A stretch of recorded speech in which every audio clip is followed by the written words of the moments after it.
Hello everybody! So this week I have finally decided to start a new playlist on my channel.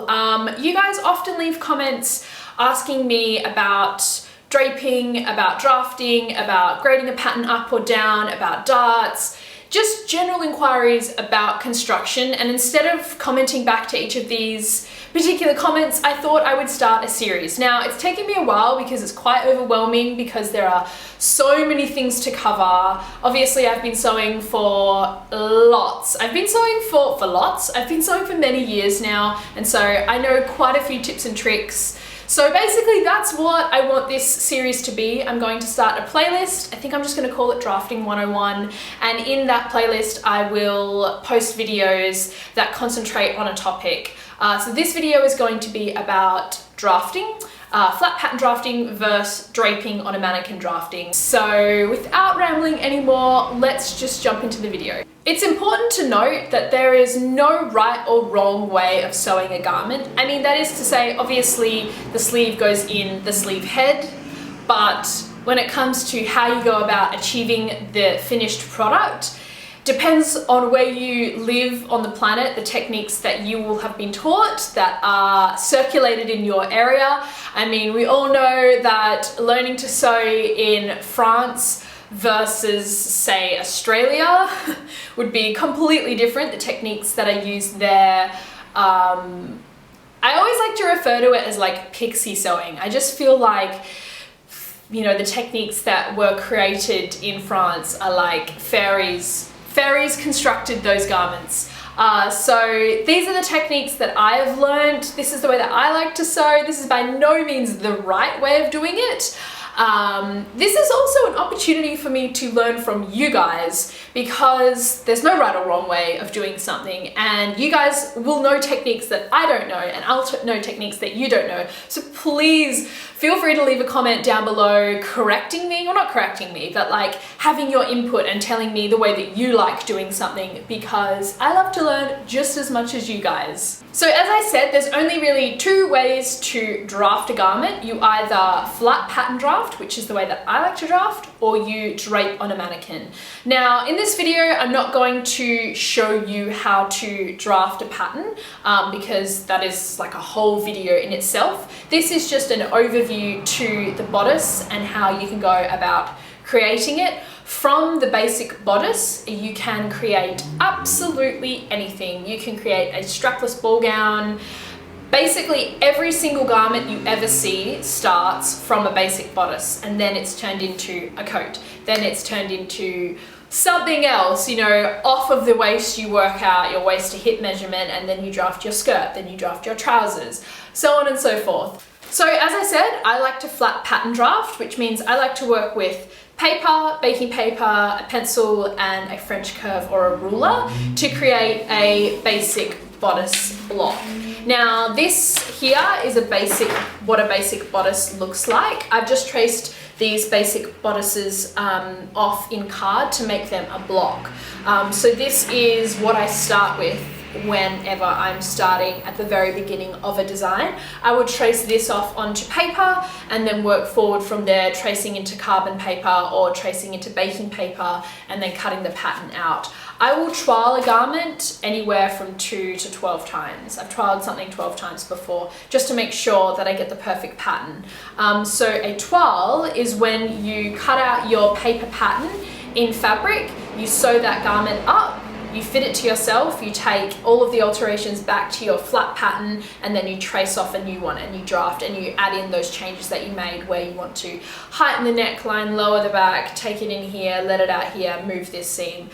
So flat pattern drafting is a very lengthy process, but I find it's the best because I can get a very precise finish. There are garments that you will never be able to drape on a stand, like a sweetheart neckline bodice with cup detailing. You'll never really be able to drape that fully on a mannequin bust because a mannequin bust doesn't sit the same way that a real bust does. So that's just the way that I like to work. I like to work in paper, baking paper, and then finished bodice blocks. I will definitely post a video about how to draft a bodice block, but this is what they look like.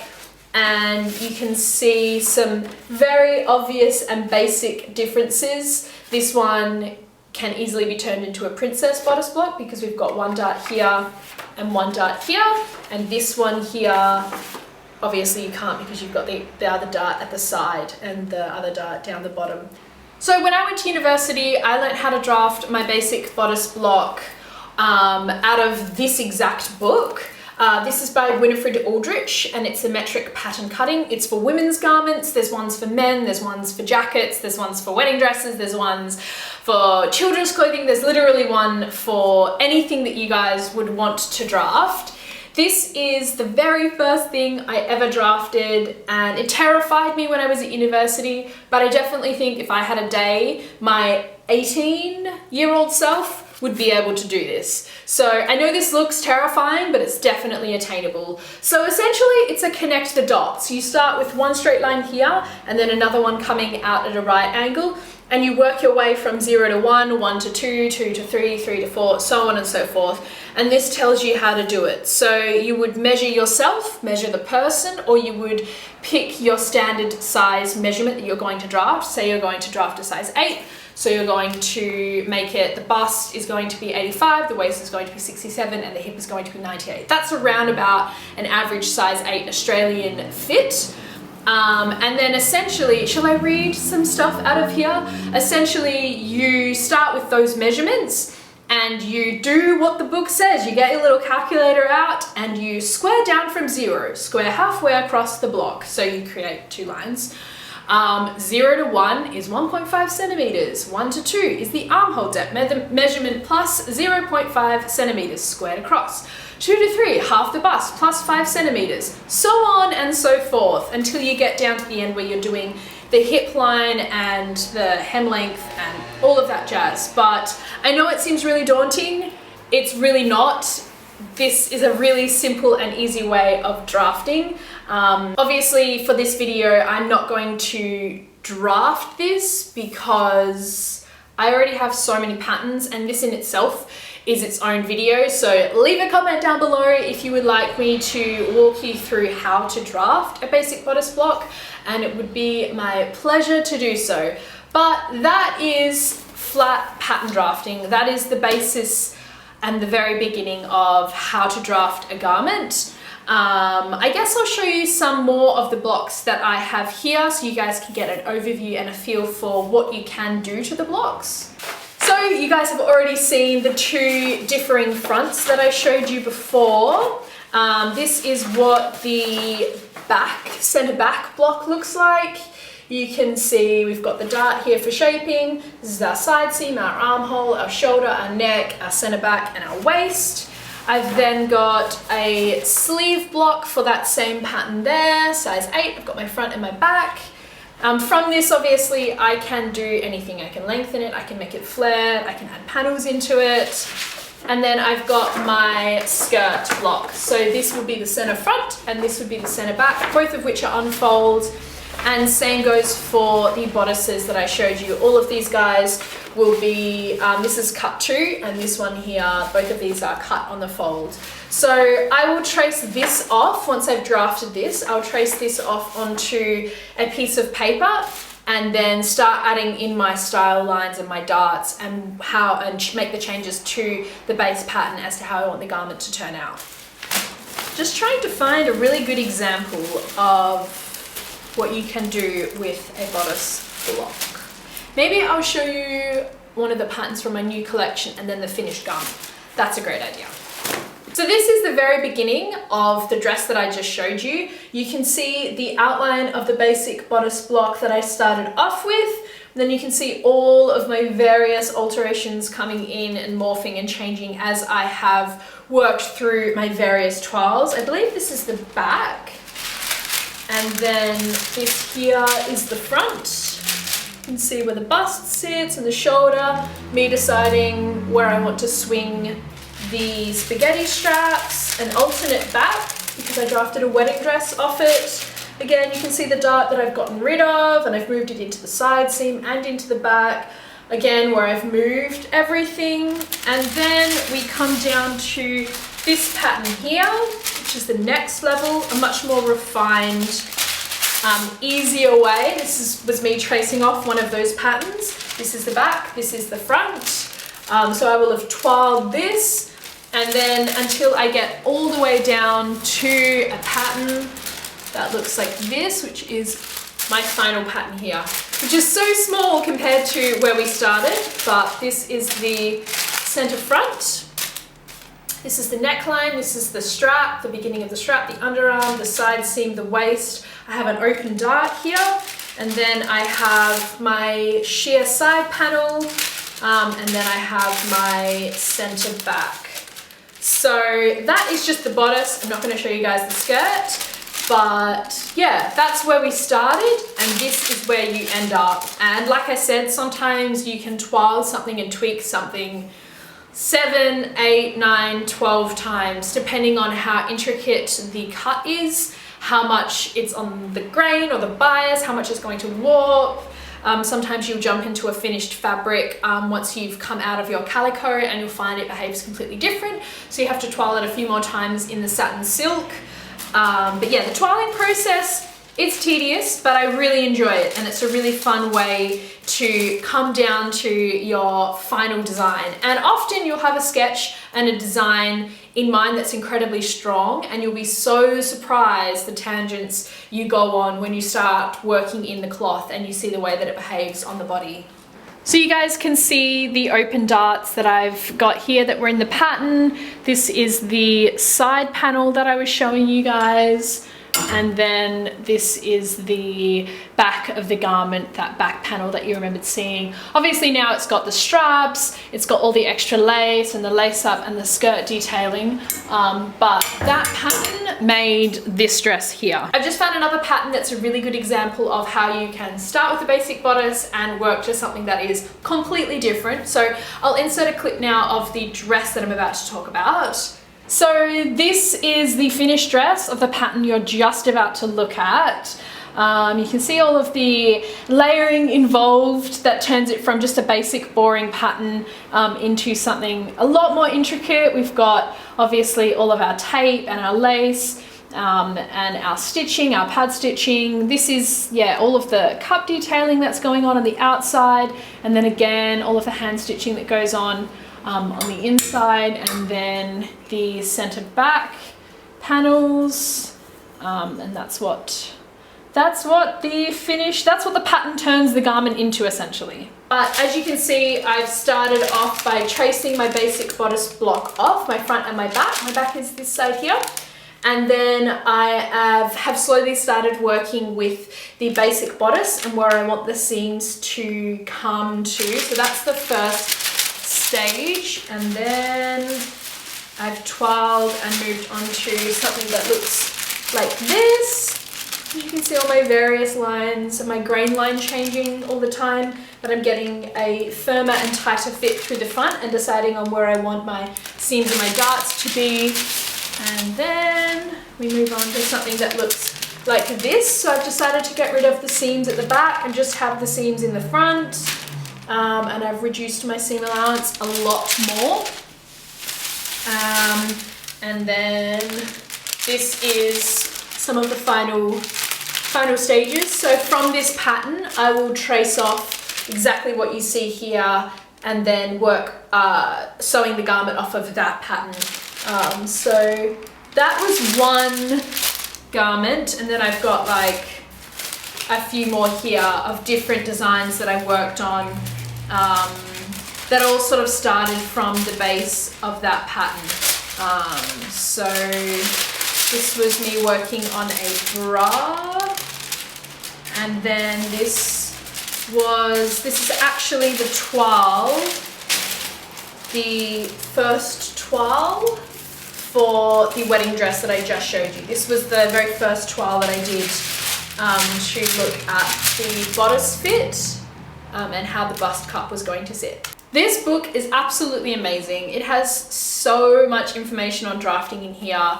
This can teach you how to draft the basic bodice block, drafting for individual figures, so how the block will fit different shapes, drafting darts, drafting a skirt, drafting trousers, basic application of the bodice blocks, sleeves, collars, further adaptations to turn the bodice block into a dress, a coat or a jacket, lingerie and evening wear, sportswear and pattern grading. So this book pretty much covers everything you would ever want to know. And I definitely think it's a great investment if you are interested in garment construction as a hobby. Maybe you're in high school and you're thinking about garment construction, designing, seamstressing as a future. I think getting this book, reading it and trying to play with some of the techniques would definitely give you that leg up. So this is one book that I would highly recommend getting, but I'm going to talk about 3 others that I absolutely love. So if you're a beginner, Reader's Digest, this exact book here, Complete Guide to Sewing, the Reader's Digest, I don't know which year it is. This book here is like my holy grail. If I haven't done a technique in years and I find myself facing it again, like drafting or working on a collar, collars I don't really do that often, I will reach for this book, and this book has, it's so fragile, the spine. Spine is so fragile. I sound like Harry Potter. I mean Hermione Granger. The binding is fragile. We all know that quote. But yeah, this has, oh, it's so hard to show without breaking. Maybe I will rest it up here, but this book just, it covers so much, like pockets, darts, welts, gussets, sleeves, facings, waistbands. What else is it talking about? Just general interfacing, fusing, ironing, grain lines, working with stretch, gatherings, zipper finishes, like pleats, collars, different foots and what they do for your machine. Oh my gosh, the list could go on. Fabrics, A to Z, like this is my holy grail. If you're interested in sewing and you don't already have this book, I would highly recommend getting it. I got this book years ago, but as a beginner, I never really reached for it. Tailoring just wasn't something that I was interested in. But as I have grown up with sewing, it's definitely something that I have appreciated much more. And there are techniques in this book on tailoring purely for women's and men's blazers that I use in bridal and fashion finishes. The main one being pockets, welts, fusing, interfacing, using different sorts of tapes to stop things from warping. There are a lot of techniques in this book that you can apply to a simple dress to make it last a lot longer and make sure that it doesn't warp. So yeah, I would recommend getting this book perhaps if you're not a beginner, but you're interested in learning techniques, more old school techniques that are going to prolong the life, sort of more so bespoke couture techniques that are implemented on gowns and garments that you will have seen from history, like Dior, and that their women's garments, their evening wear gowns would implement a lot of the techniques used in here on their sweetheart corseted bodices, and not just for tailoring a blazer. So this is another great book if you are mad keen into sewing. So this is the last book I wanted to share with you guys. I have so many others. If you guys want to see like a book collection or a video about books, which books I have, why I have them, any other books I would recommend on getting, then let me know. But this book talks about corsets and corset drafting.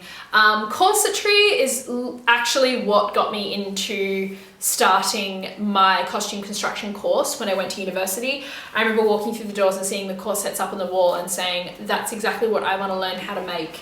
So it's because of my love of corsetry that I am making wedding dresses now, and I am so glad that I saw those corsets and got excited. This is just one of lots of corsetry books that I have, but this is a very, very good corset book. So it has techniques in the back, on eyeleting, on flossing, on boning, on your busks, pretty much on anything. And then it also has a bunch of patterns of finished historical, actual real life corsets, and they put the pictures in there of the corsets, and then they have the patterns. So yeah, I am actually in the process of constructing one of these corsets right now. Let me see if I can find it. This is it here. I actually photocopied the pages out of the book because that's how I draft out of the Corsetry book, just by using my photocopier. If you guys are interested, I will leave a link on the screen now to the video where I start talking about this corset for any of you guys who are interested. But yeah, Corsetry Books, I absolutely adore. Corsets are probably, aside from lingerie, the hardest thing ever to construct. A lot of it is done by hand. But this is an amazing book, and if you guys are into corsetry and you want to give it a go, there are so many different types of corsets, some that are really small and don't involve a lot of techniques, and others that are like epic. This is another corset that I made. So yeah, and there are a lot of techniques involved in constructing this one here, but it's definitely a great starting point if you want to venture in the world of drafting your own corsets. So these are the last two things I wanted to talk about in regards to flat pattern drafting. This is a French curve, and this is a pattern master.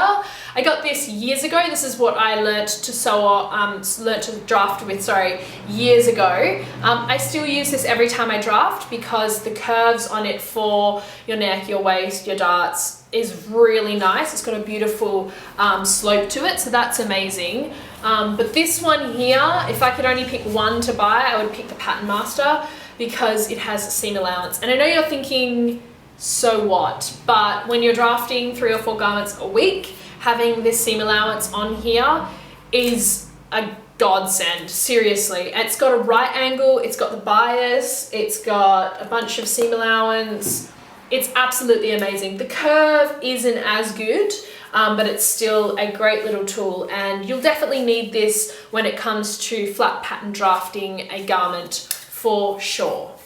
So this is the mannequin that I use, that I like to drape my garments off.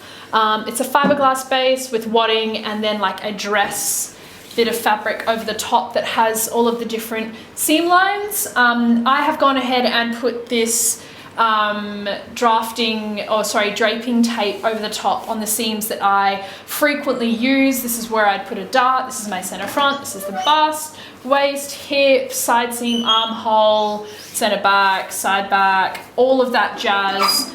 Yeah, these are great mannequins. They can range anywhere from 500 to like 1,200 for a very expensive Stockman mannequin. I would love to get a Stockman, but they're so expensive. So draping a bodice, very different to flat pattern drafting, but basically you start out with your fabric, and it's essentially, I'm just going to do this really quickly because I want to post a video on exactly how to do this from scratch. I don't want this video to turn into a tutorial, but just to give you guys an idea of how draping works, you start on your main grain line, and you do something like this. I think I might just do a time lapse so you guys can see what I mean about draping.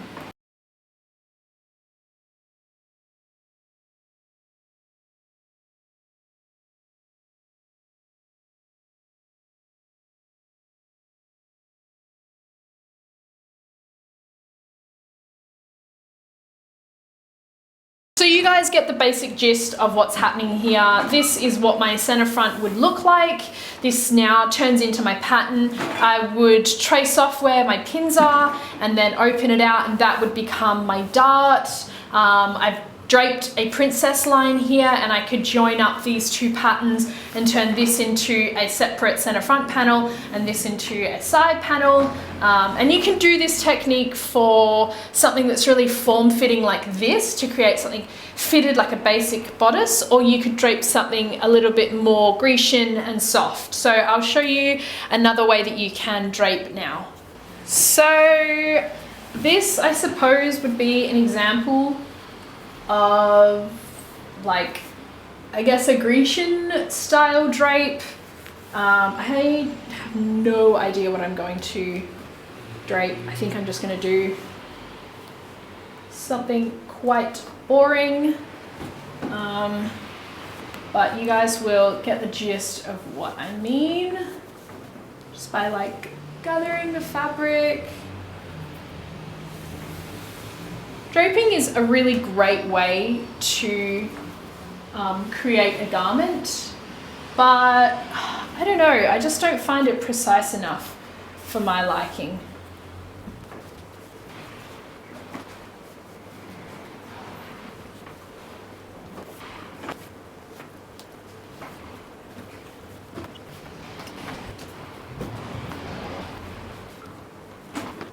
So this is obviously just one half of the center front, but this is just a really basic example of how you can quickly drape something that still has the same elements involved. So we've accounted for the size of the bust and the narrowness of the waist. We've got our shoulder, we've got our armhole, our side seam, we know where our center front is, although I would obviously be draping something over the other side.